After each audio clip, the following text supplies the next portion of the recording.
चिदाकारो धाता परम सुखदः पावन तनोर मुनीन्द्रैर्योगीन्द्रैर् यतिपति सुरेन्द्रैर्हनुमता सदा सेव्यः पूर्णो जनकतनयाङ्गः सुरगुरु रमानाथो रामो रमतु मम चित्ते तु सततम।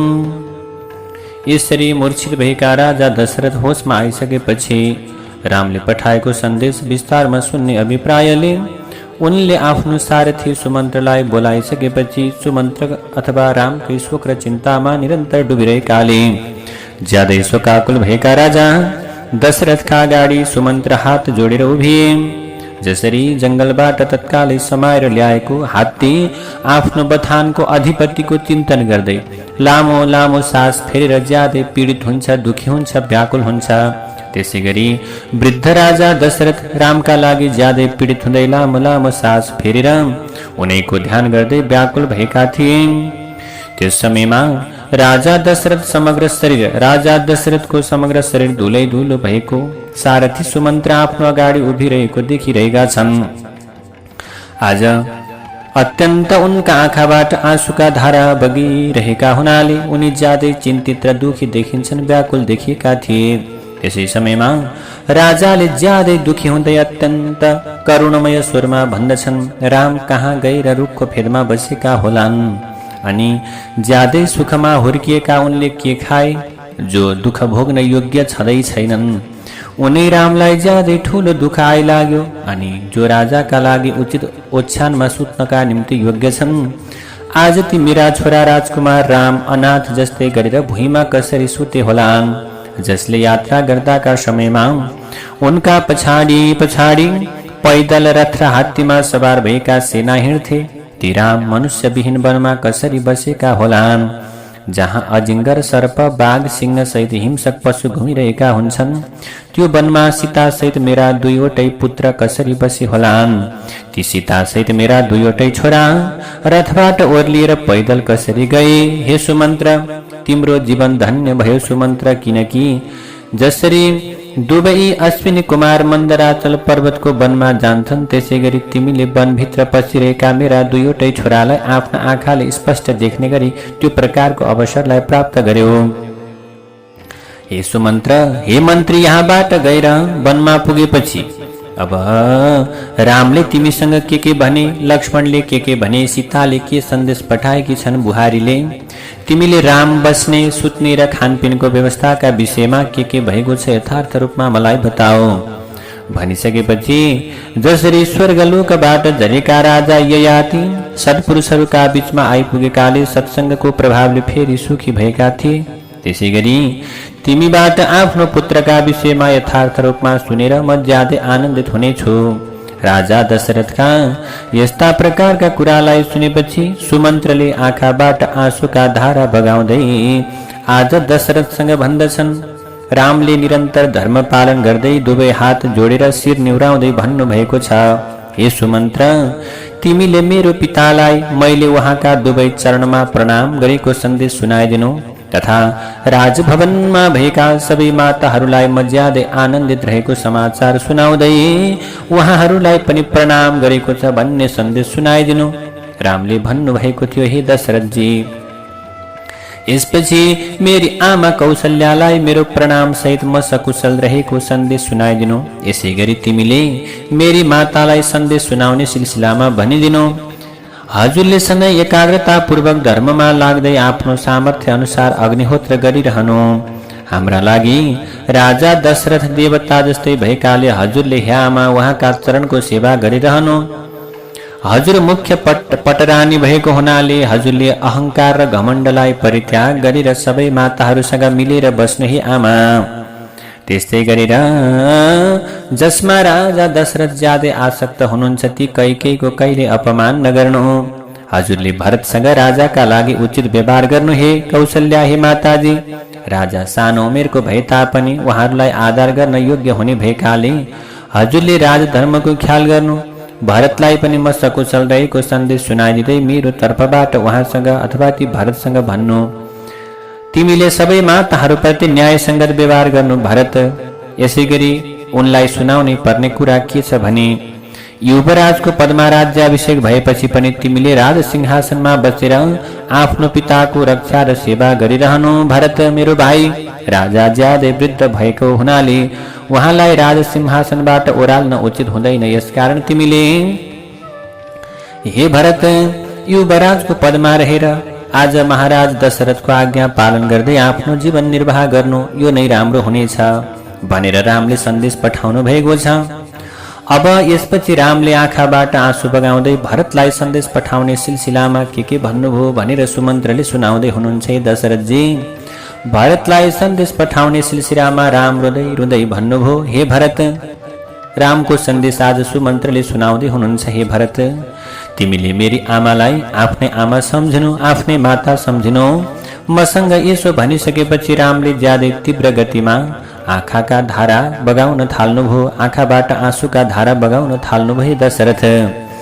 त्यस समयमा लक्ष्मणले फेरि धेरै रिसाउँदै लामो लामो सास फेर्दै भन्नुभयो, आज कुन अपराधका आधारले राजा दशरथले रामलाई वनवास पठाउनु भएको हो? हाम्रा पिताजीले राजाले कैकेयी माताको आज्ञालाई सुनेर तत्कालै त्यो परिपूर्ण गर्ने प्रतिज्ञा गरेका हुनाले यो कार्य उचित अथवा अनुचित जे भए तापनि हामीले त्यसको पीडा भोग्नै पर्छ।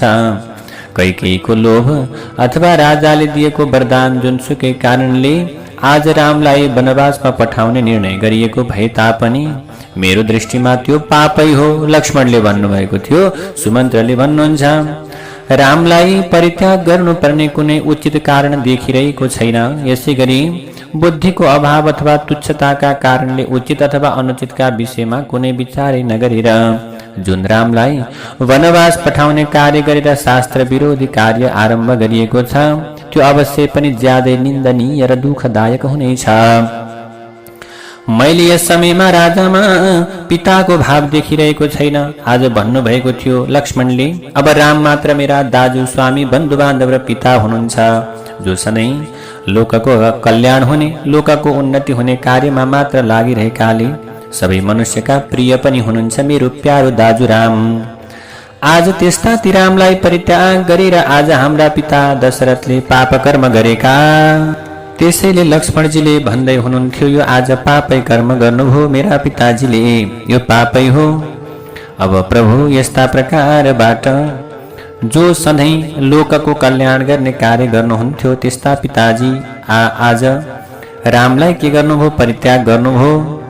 यसरी अब आज लक्ष्मणले सुनाइरहनु भएको थियो, आज ती राम जस्ता व्यक्तिलाई पनि परित्याग गरेर पाप कर्म गरेको हुनाले आज उनमा अथवा मेरा पिताजीमा राजाका लागि उचित गुण नरहेको स्पष्ट हुन्छ। त्यस समयमा सीता हलचलविहीन भएर रहेकी हुनाले उहाँले भने केही भन्नु भएन। ती सीता माताले यसभन्दा पहिले यस प्रकारको सङ्कट कहिले देख्नुभएको थिएन। उहाँले आफ्नो पतिको दुःख देखेर ज्यादै दुखी हुँदै रोइरहनु भएको थियो। यसकारण उहाँले मसँग केही भन्नु भएन। म यता आउन लागेको देखेपछि उहाँ सुकेको अनुहारले आफ्नो पतितिर स्वामीतिर हेरेर अनायास रूपमा आँसु बगाउन थाल्नुभयो। ती लक्ष्मणद्वारा सुरक्षित भएका राम त्यस समयमा हात जोडेर उभिरहनु भएको थियो। उहाँका आँखाबाट आँसुका धारा बगिरहेका थिए। सीता पनि रुँदै कहिले त्यो रथ र कहिले मलाई हेरिरहनु भएको थियो। यसरी राम वनतिर लागेपछि मैले दुवै राजकुमारहरूलाई हात जोडेर प्रणाम गरेँ। सुमन्त्रले भन्नुहुन्छ, अब उहाँहरूको वियोगको दुःख हृदयमा बोकेर आज रथमा सवार भएर म गरुङ्गो मन लिएर यता फर्किएँ। हे दशरथ, हे महाराज, यसरी आउँदाका समयमा मेरा घोडाहरूले पनि आँखाबाट ताता ताता आँसु बगाउन थाले। उनीहरू बाटामा हिँड्न पनि कति अल्छी गरिरहेका थिए, हिँड्न चाहँदैनथे। रामले मलाई फेरि बोलाउनुहुन्छ कि भन्ने आशाले म गुहसँग धेरै दिन बसेँ। आज हजुरको राज्यमा भएका रुखहरू पनि धेरै दुखी भएकाले आज तिनीहरूका फूल, अंकुर र कोपिलाहरू पनि ओइलाएका छन्। यसै गरी नदी, पोखरी र सरोवरको पानी पनि धेरै तातेको छ। वन र बगैँचामा भएका रुखहरूका पात सुकेका छन्। हे दशरथ महाराज, वनका जीवजन्तु आहार खोज्न जाँदैनन् भने अजिङ्गर सहित सर्प पनि एकै ठाउँमा अटल भएर रहेका छन्। रामले श्रामको शोकले आज ज्यादै पीडित भएको यो समग्र वन शब्दविहीन भएको छ। नदीहरूको जल धमिलो भएको छ भने तिनीहरूमा भएका कमलका पातहरू कुहिएका छन् अनि सरोवरहरूमा भएका कमल पनि सुकेका छन्। आज सरोवरहरूमा भएका माछा र पक्षी पनि नष्ट जस्तै भएका छन्। अनि त्यस्तै गरेर जलमा उत्पन्न भएका फूल र स्थलमा उत्पन्न भएका फूल पनि थोरै सुगन्ध सम्पन्न भएकाले धेरै शोभा सम्पन्न देखिँदैनन् भने आज रामको वियोगमा फल पनि पहिलेका जस्ता देखिँदैनन्। अयोध्याका बगैँचा सुनसान भएका छन् भने तिनीहरूमा रमाउने पक्षी पनि कतै गएर लुकेका छन्। मैले यहाँको बगैँचा पनि पहिलेको जस्तो रमणीय देखेको छैन। अयोध्यामा पस्ताका समयमा मैले पनि मसँग प्रसन्नतापूर्वक कसैले पनि आज कुराकानी गरेको भेटिन। मलाई कसैले त्यो कुराकानी गरेनन्। रामलाई देखेकोले सबै मनुष्य लामो लामो सास मात्र फेरिरहेका थिए।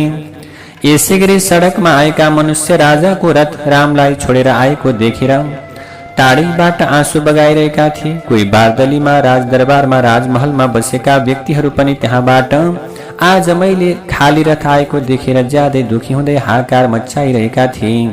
उनीहरूका गाजलविहीन ठुला ठुला आँखा आँसुले यथार्थ रूपमा भरिएका थिए। ती त्रिहरूले ज्यादै शोकाकुल हुँदै एकअर्कालाई हेरिरहेका थिए। यसै गरी मैले शत्रु मित्र र मध्यस्थ मनुष्यहरू पनि एकै किसिमले दुखी भएको देखेँ।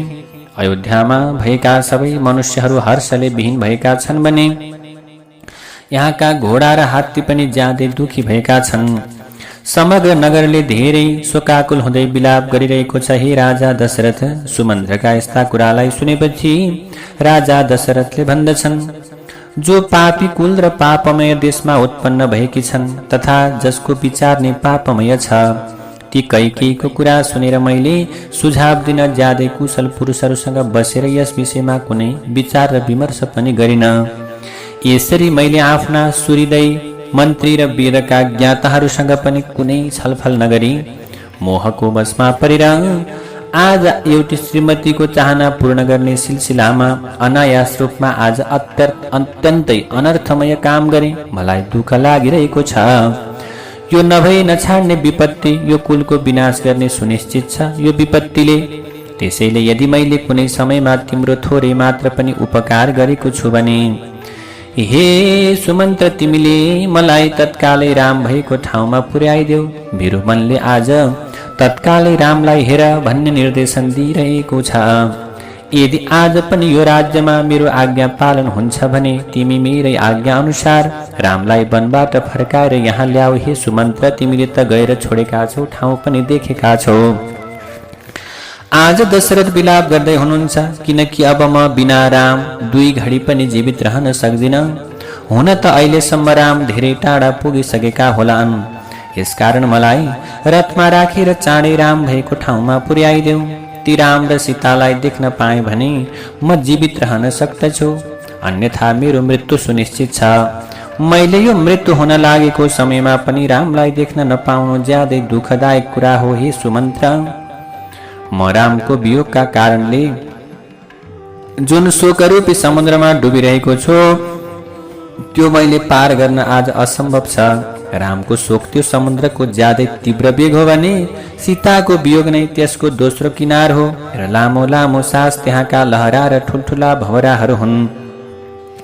यसै गरी आँसुको उर्लदो प्रवाह त्यसको धमिलो जल हो भने मेरो हात फटकाराई त्यसमा उफ्रिरहेको माछाको विलास हो।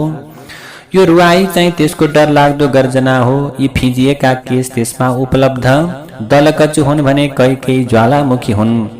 यो शोकरूपी समुद्र मेरो वेगपूर्वक बिर्सिएको अथवा यस्ता प्रकारले वेगपूर्वक वर्षिएको, वेगपूर्वक आज खसिरहेको आँसु रूपी वर्षा जो उत्पत्तिको मूल कारण हो भने मन्थराका कुटिल वचन त्यो समुद्रमा भएका ठुला ठुला गोही हुन्। ती दुष्ट कैकेयीले मागेका दुईवटा वर त्यसका दुईवटा किनार हुन् भने रामको वनवास त्यो सागरको फैलावट हो। मैले लक्ष्मण सहित रामलाई हेर्न चाहे तापनि उनीहरूलाई देख्न सकिरहेको छैन। यो मेरो मन आज ज्यादै ठुलो संकटमा परेको छ। यो मेरो ठुलो पापको फल हो। आज पापको यो दुर्फल भोग्नु पर्यो। यस प्रकारले विलाप गरिरहेका राजा दशरथ तत्कालै मूर्छा परेर ओछ्यानमा लडे। यसरी राजा मूर्छा परेको देखेपछि कौशल्या ज्यादै भयभीत भइन्। त्यसपछि उनको शरीरमा कुनै भूत प्रेत पसे जस्तै गरेर कौशल्या पटक पटक कामदै मूर्छित भएर भुइँमा लडेर उनले सुमन्त्रसँग भनिन्, हे सुमन्त्र, तिमी मलाई पनि के गर सीता सहित राम र लक्ष्मण भएको ठाउँमा पुर्याइदेऊ, बिन्ती छ। किनकि उनीहरू नभएको ठाउँमा एक क्षण पनि म जीवित रहन सक्दिन। यसैले तिमीले तत्कालै रथ फर्काएर मलाई दण्डकारण्यमा पुर्याइदेऊ हे सुमन्त्र। यदि म उनीहरू भएको ठाउँमा जान सकिन भने म त अब यमलोक जान्छु, मेरो मृत्यु निश्चित छ।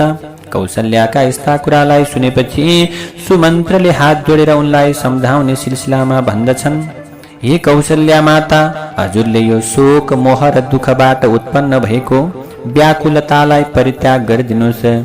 राम यस समयमा चिन्ता त्यागेर वनमा बसिरहनु भएको छ तथा लक्ष्मण पनि रामका चरणहरूको सेवा गर्दै आफ्नो परलोक सुधारिरहनु भएको छ। सीताको मन राममा एकाग्र भएको हुनाले उहाँ मनुष्यविहीन वनमा रहेर पनि घरमा जस्तै प्रेम र प्रसन्नतालाई प्राप्त गरेर न डराइकन निर्भयतापूर्वक बस्नु भएको छ। वनमा बस्नु परेका कारणले उहाँको मन अलिकति पनि सीता माताको मन विचलित भएकै छैन। मैले त सीतालाई पहिलेदेखि नै वनमा बस्ने अभ्यास भएको अनुभूति गरेको छु। आज सीता त कहिल्यै जंगलमा नबसेकी भन्ने कुरा थियो, तर आज उहाँको प्रसन्नतालाई देखेर हो सधैँ वनमा बसेको अभ्यास जस्तो पो मानिरहेको छु। जसरी पहिले सीता यो नगरको बगैँचामा घुम्ने गर्नुहुन्थ्यो, त्यसै गरी त्यो मनुष्यविहीन वनमा सीता चाहिँ रामसँग आनन्दले घुमिरहनु भएको छ। सीता माताको हृदय राममा एकाग्र भएको हुनाले उहाँको जीवन पनि रामकै अधीनमा रहेको छ। यसै कारणले उहाँका लागि बिना रामको अयोध्या पनि वन जस्तै हुनेछ। अब प्रभु, सीता बाटामा पर्ने गाउँ नगरहरू, नदीहरूको प्रवाह र अनेकौं प्रकारका रुखहरू देखेर उहाँहरूका विषयमा सोध्ने गर्नुहुन्थ्यो। अब राम र लक्ष्मणलाई आफ्नो नजिकमा देखेकाले अयोध्या भन्दा पनि एक कोस टाढा घुम्न आएको अनुभूति गरिरहनु भएको छ सीताले। मलाई सीताका विषयमा यति मात्र थाहा छ। अनि उहाँले कैकेयीलाई लक्षित गरेर भनेको कुरा अथवा त्यो प्रकारले कुरा चाहिँ मैले बिर्सेँ। यसरी भूलले आफ्नो मुखबाट कैकेयीको कुरा निस्किए तापनि सुमन्त्रले त्यसमा सुधार गर्दै कौशल्यालाई आनन्दित बनाउने अभिप्रायले फेरि भन्दछन्, बाटो हिँड्दाको थकान, वायुको वेग, डरलाग्दा वस्तुहरू देख्दा पनि सीतामा कुनै विचलनता आएको थिँदै थिएन। हे माताजी, राममा ज्यादै प्रेम भएकाले जसले उहाँको प्रसन्नताका लागि सबै आभूषण परित्याग गर्नुभएको छ, जसले परित्याग गर्नुभयो, ती सीता पनि अहिले पनि आफ्नो पाउजेबको झङ्कारले हाँसको आवाजलाई ओझेलमा पार्दै आनन्दले हिँडिरहनु भएको छ। सीताले रामको बलका आधारमा वनमा बस्नुहुन्छ। हात्ती, बाघ र सिंहलाई देख्दा पनि सीता माता डराउनु हुँदैन। यसकारण हजुरले राम, लक्ष्मण र सीताका लागि शोक गर्न हुँदैन। यो शोक गर्नु उचित छैन। हे कौशल्याजी, हे माताजी, हजुरले आफ्नो र राजाको पनि चिन्ता अब गर्नु पर्दैन। रामको यो ज्यादै पवित्र चरित्र संसारमा सधैँ अटल रहनेछ। उहाँहरूको शोक यथार्थ रूपमा परित्याग गरेर दृढतापूर्वक मुनिहरूको मार्गमा अवस्थित भएका छन्, अथवा त्यो प्रकारले मुनिहरूको मार्गमा राम, सीता र लक्ष्मण लागिरहनु भएको छ। तथा वनमा बसेर फल र कन्दमूल खाँदै पिताको प्रतिज्ञालाई पालन गरिरहनु भएको छ रामचन्द्रले। यस प्रकारका अत्यन्त युक्ति सम्पन्न कुरा गरेर सुमन्त्रले पुत्रको शोकले ज्यादै पीडित भएकी कौशल्यालाई चिन्ता नगर्नका निम्ति बारम्बार अनुरोध गरे तापनि, पुकार गरे तापनि कौशल्याले आफ्नो सन्तानलाई सम्झेर विलाप गर्न भनी छोड्नु भएन। आज राम राम भन्दै कौशल्याले पनि के गर्नु भएको छ, रामकै चरणलाई अथवा भनौँ रामकै त्यो प्रकारको स्वरूपलाई आज कौशल्या माताले सम्झिरहनु भएको छ। मङ्गलम कौशलेन्द्राय महनीय गुणाब्धये चक्रवर्ती तनूजाय सार्वभौमाय मङ्गलम्। चक्रवर्ती तनुजाय सार्वभौमाय मंगलम्।